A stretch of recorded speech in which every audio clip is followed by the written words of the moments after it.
Y Rock Boulevard terminó con Impulse of Vikings de Amon Amarth y seguimos con Amon Amarth. Este tema se llama Guardians of Asgard. A 24 horas nada más que Amon Amarth detone la trastienda. Miércoles 28 de marzo, 19:30 horas, Amon Amarth una vez más en vivo en Montevideo.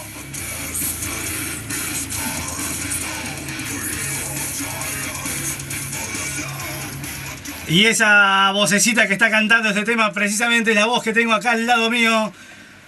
Good night. Welcome. Good evening. Buenas noches. Buenas noches, Uruguay. So, who are you? I don't know. I'm Johan from AMON AMARTH. It's a pleasure to have. Es un placer tener a Johan Heg aquí de AMON AMARTH en Montevideo y también en Radio Futura en los estudios del 91.1 a horas nada más de su presentación. So, which are the main flashes that you remember from your first time in Uruguay 3 years ago? ¿Cuáles son los primeros flashes que le vienen a él de su presentación en Uruguay hace 3 años? Well, I mean, the first thing that comes to my mind is the fans, like the people coming to the show. They were just fantastic. We had such a great time playing here. Also, you know, we had great food. It was just really cool to be here for the very first time and play, and we're really happy to be back. La primera cosa que recuerda de su primera vez en Montevideo, bueno, fue la gente, el entusiasmo de los fans, la comida, por supuesto, también, pero bueno, un poco la respuesta que había tenido de los fans, ya que fue una gran primera vez aquí en Montevideo, bueno, que es muy bueno estar otra vez por aquí.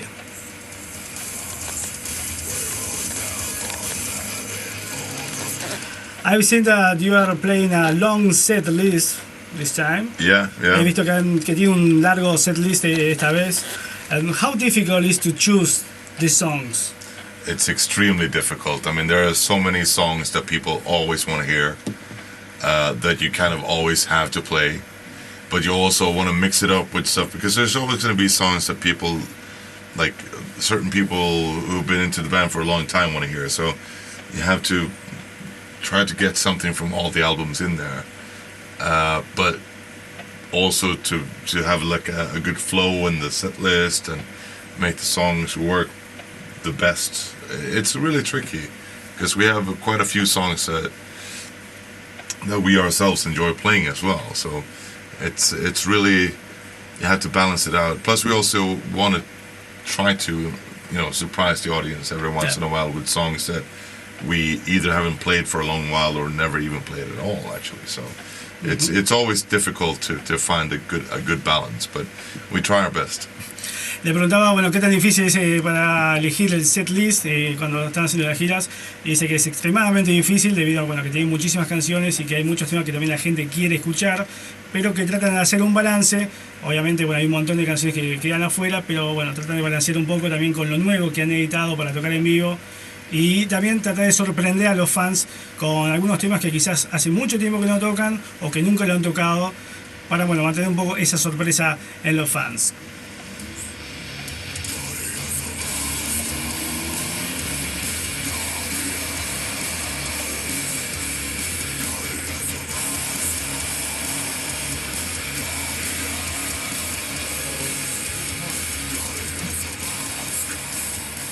Now there is a lot of years that you have the same lineup.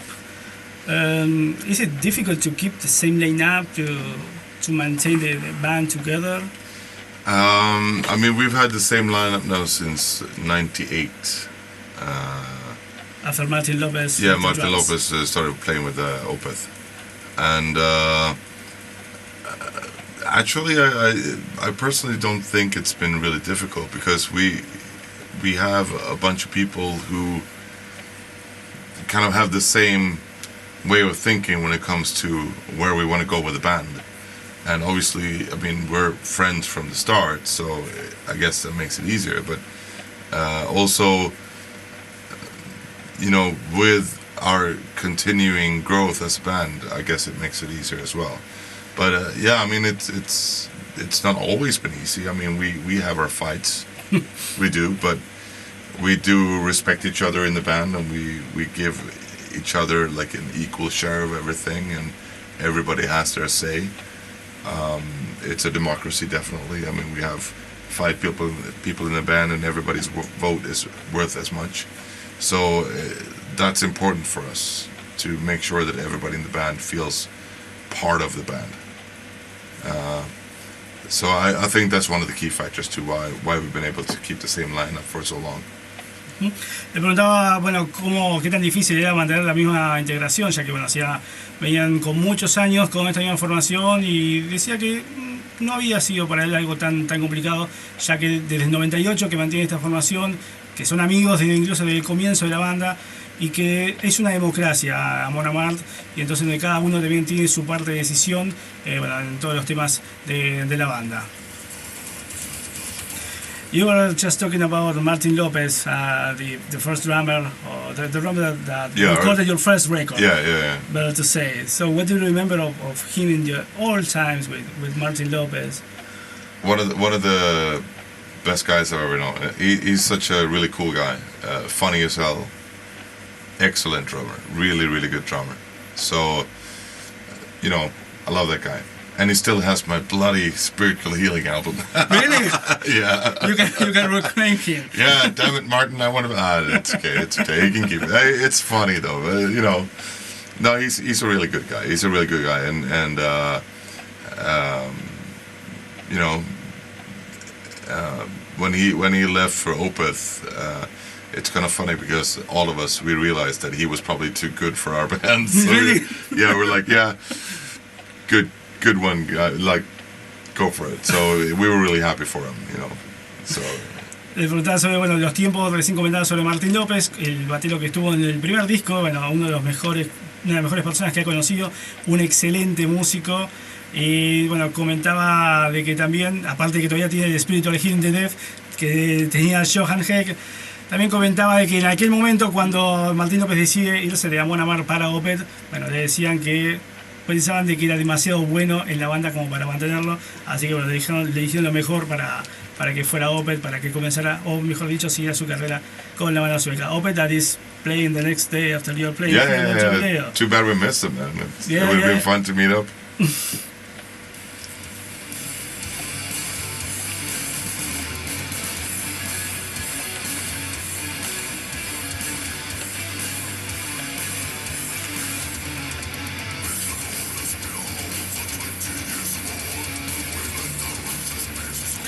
The band is already 20 years of existence. Yeah, this year. This year, exactly. So, when you were young and you were creating the band, did you think that you were going to still play with Amon Amarth at this time, 20 years later? I don't think any of us could look this far ahead back then, but obviously we had dreams of where we wanted to go as a band, how far we wanted to make it, and yeah, I mean, we had a vision, definitely, but you know, 20 years when you're, I think I was like 19 or 20 at the time. 20 years ahead, that's a long time when you're like in your early 20s. So I don't think that we really looked that far, but yeah, we had a vision of the band being something. We had ideas. We had something that we felt in our heart was right to do, musically and artistically. And we, over the course of our career, we tried to improve on that. Le preguntaba, bueno, cómo la banda está cumpliendo 20 años, este año 2012, le preguntaba en sus comienzos si veían, si esos pensaban, bueno, en ese momento, 20 años después, se pensaban que todavía podían estar con la banda tocando, y bueno, decía que tenían 20 años nada más, pero que ellos tenían una visión, tenían sueños, y tenían una visión de que podían seguir tocando, podían lograrlo, que bueno, y por eso también siguieron trabajando, y que también como banda han mejorado musicalmente, que han crecido mucho a lo largo de estos años, que 20 años es mucho tiempo, obviamente cuando ellos apenas en aquel momento tenían 19, 20 años, y mirar para adelante 20 años es mucho tiempo, pero bueno, como que la banda ha crecido muchísimo en estos últimos años.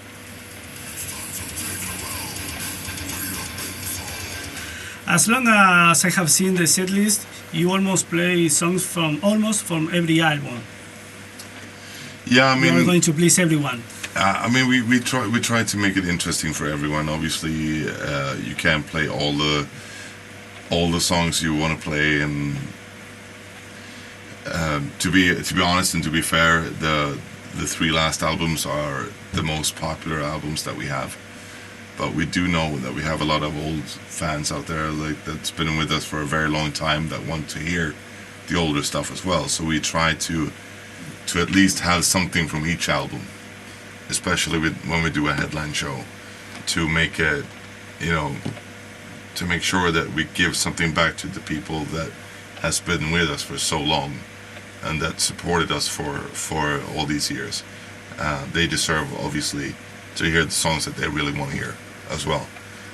So for us, it's important to present the old stuff also for the new fans, because obviously they may not have heard it, or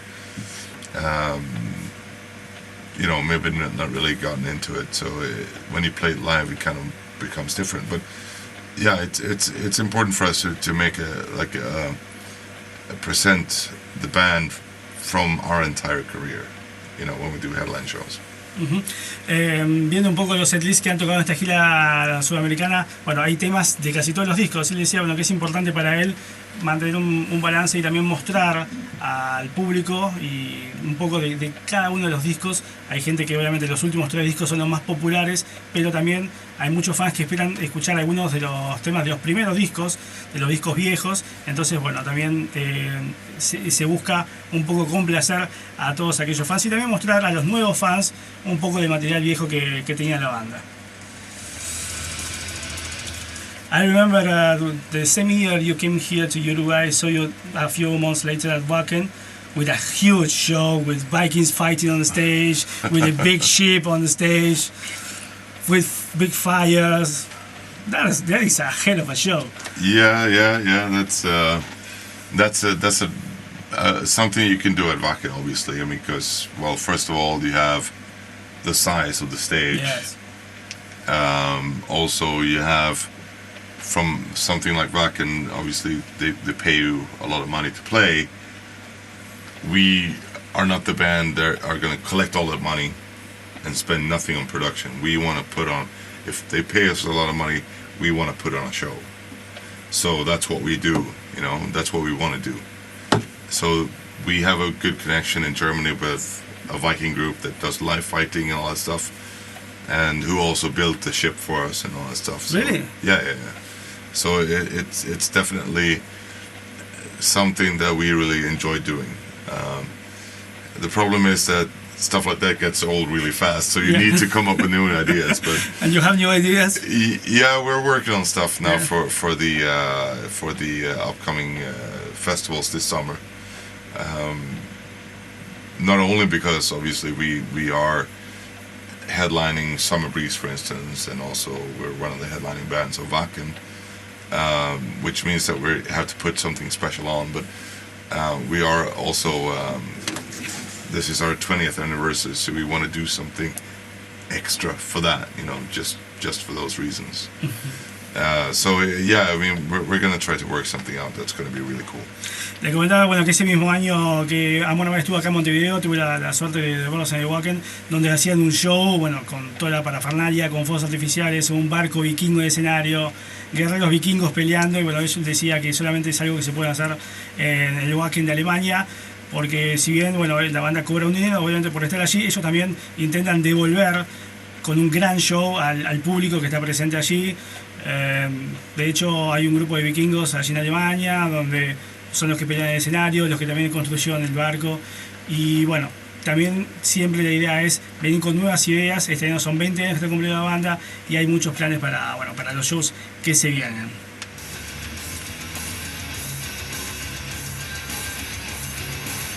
So tomorrow, are we going to see the same quality show of 2009 or even better? I hope we're better. Hopefully better. I mean, it's definitely going to be a longer show. Yes. We have a couple of extra songs. I mean, we're not quite at 2 hours, but almost. So yeah, it's going to be. I'm pretty sure. I mean, so far we had 3 really great shows in Colombia and Brazil and Argentina, and I'm sure tomorrow. So we can be less. No, of course not. Of course not. I mean, if the last show is anything to go by, the fans are going to be awesome, which is going to make it so much fucking fun to play here. So we're really looking forward to tomorrow. We're going to put on a great show. Bueno, comentando un poco lo que va a ser el show de mañana, va a ser un poco más largo, más extenso, y bueno, que esperan que sea un gran show también. Han tenido muy buenos shows en Colombia, en México, también en Brasil, y bueno, también obviamente esperan un gran show mañana. The good thing of you also is that it seems that you really enjoyed the show in Uruguay 3 years ago, oh, yeah, in your faces, and you enjoy the Wacken Festival. You can enjoy a big festival or just a small club festival at the same way. So, and people can see that from you. I mean, that is good. That's why we're in this business, because we love to do this. You know, if we didn't have the love for it, I don't think that we'd be doing this. I mean, we love the music that we write. I mean, it's really from the heart. It's what we enjoy. We like playing live. It's just, you know, the reaction from the fans and everything. Just that's kind of what keeps you going. You know? That's unique. Yeah, it's fantastic. Like, so yeah. I mean, it's definitely something that we love doing. And if I ever stop feeling that way, I don't know. I hope not. I hope not. Then there's not going to be AMON AMARTH anymore. I hope not. Comentando, bueno, que la banda se nota en vivo que disfrutan tanto de un festival como un Wacken ante 80.000 personas, o un festival como fue Troya en 2009 ante casi 1.000 personas, disfrutan de la misma manera. Y él decía, bueno, que es porque ellos realmente aman la música, no hay otra forma de hacerlo, sino realmente amaran lo que hacen, tocar en vivo, estar en contacto con el público. Si no, si algún día dejara de sentir eso, realmente ya no podría ser parte de AMON AMARTH. Well, I'm going to let you free. Right. We have a good dinner, so yes, we did. You have to need to rest. As we did last time, actually.